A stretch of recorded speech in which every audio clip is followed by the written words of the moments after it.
Acharya Prashant, Climate Within, first chapter. What is behind the crisis of our time? You see, the times have always been challenging. It's just that today man has so much ammunition that he is bringing about carnage. That is visible to the eyes.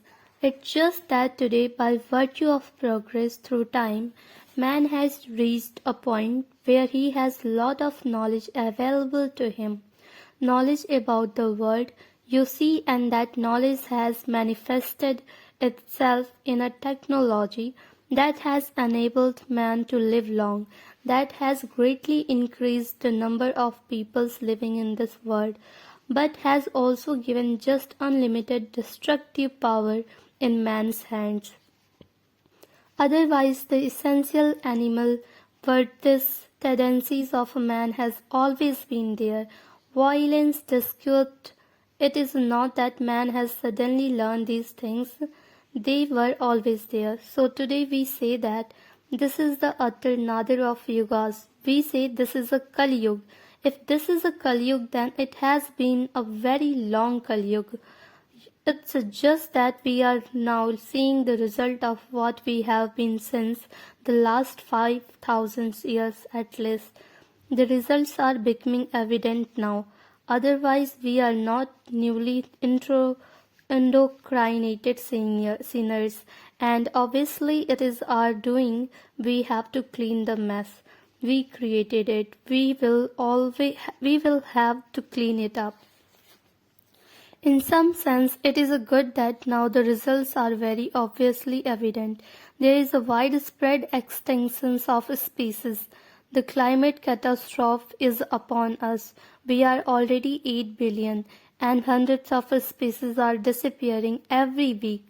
Let that sink in. Hundreds of species are disappearing every week. Even as we have been speaking, maybe a dozen species have gone extinct. That is the kind of a time we are living in. You know of biodiversity loss. You know of how close mankind is to a nuclear war that can be precipitated any time. Nations keep blatantly threatening each other with their nuclear arsenals, and the numbers nations with access of nuclear weaponry has been continuously increasing.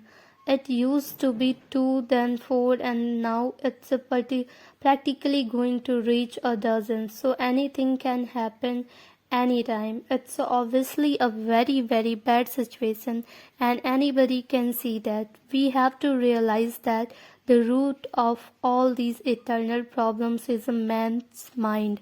We have to get rid of the notions that by having the right kind of legislations or structures or system or international territories or agreements or social process, we can just sail out of these troubles water.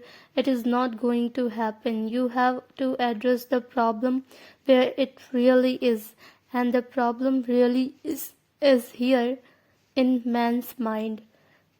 Man needs spiritual education. Man's animal's ego needs to be educated, rather it needs to be edified. Otherwise there is no hope at